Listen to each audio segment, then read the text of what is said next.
Alors concernant son comportement, il a toujours eu des troubles du comportement qui ont augmenté avec l'âge et ça a commencé à s'amplifier au moment de l'adolescence, la préadolescence et de l'adolescence. En fait, il a toujours pincé, tiré les cheveux, mais bon, quand il était petit, c'était complètement gérable et tout. Au moment de la préadolescence et de l'adolescence, bon, ces gestes de violence, parce que mon fils est très violent, se sont amplifiés. Et ensuite, avec les hormones qui ont commencé à se réveiller, c'est devenu difficile. Donc il y a eu de plus en plus de troubles du comportement, mais ça restait encore gérable, parce qu'il était petit aussi. Je ne sais plus combien il mesurait, mais voilà, donc il était encore petit, donc je pouvais encore le contenir. Et au moment de l'adolescence, c'est monté en puissance.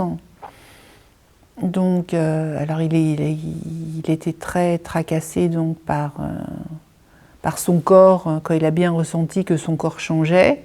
Ça, il l'a bien fait savoir. C'est-à-dire que quand j'étais dans la rue, il voulait baisser son pantalon. Donc parfois, je tenais la ceinture pour ne pas qu'il baisse son pantalon. Voilà, je courais après lui, il voulait se déshabiller dans la rue. Ça, c'est au moment de l'adolescence. Bon, après, c'est un sujet qui n'est pas vraiment abordé, mais par rapport... il avait une libido déjà qui était très... qui était quand même assez puissante. Donc en fait... il s'excitait aussi, je sais que ça, il n'y a pas beaucoup de parents qui en parlent, mais bon, par rapport... en fait, il y avait beaucoup de moments d'excitation sur le mobilier urbain et tout, dans la rue, à la maison, au centre de loisirs, à l'école. Donc oui, c'est monté en puissance. Mais ça restait gérable.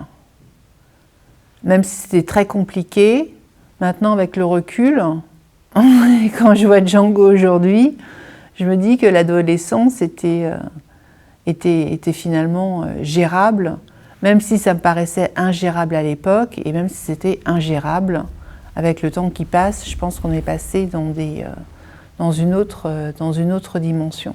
Puis il y a le recul aussi. C'est-à-dire que par moments, je regrette aussi ces douces années, parce qu'en fait, c'est très violent. On n'a pas une vie, on a une vie très, très atypique, qui est rythmée donc par les besoins de Django, besoins croissants, et voilà. Mais bon, c'était...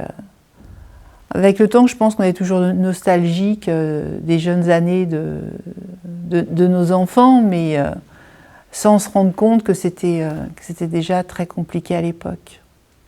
Puis il y avait aussi une certaine insouciance. Bon, j'étais plus jeune aussi, un peu plus punchy. Et, ça ne veut pas dire que je manque de punch aujourd'hui, mais c'était différent. Ça reste des périodes toujours très particulières et qui mettaient les équipes en difficulté, et ce dès le plus jeune âge. Parce qu'en fait, on ne passait pas inaperçu non plus. On fait partie de la minorité visible. Donc en fait, dans nos quartiers, dans le quartier, on est vite repéré. Moi, je ne fais pas forcément attention aux gens, mais c'est vrai que les gens nous repèrent assez vite et s'aperçoivent que le regard aussi a changé. Le regard a changé, parce que les gens, quand il était petit, quand il était malade, donc les gens disaient oh là là, le pauvre et tout, voilà, bon, bref. Et ensuite, au moment de la préadolescence et de l'adolescence, je pense que les gens dans la rue étaient surpris. Ils s'arrêtaient, ils nous regardaient, voilà. Et au niveau de la répartie, j'avais beaucoup de réparties et tout, parce que mais je pense que les gens étaient beaucoup surpris. Parce qu'en fait, ils se demandaient, mais qui est ce garçon qui marche de façon... peu harmonieuse, qui a des troubles, des gestes impulsifs, voilà, alors que maintenant le regard a beaucoup changé.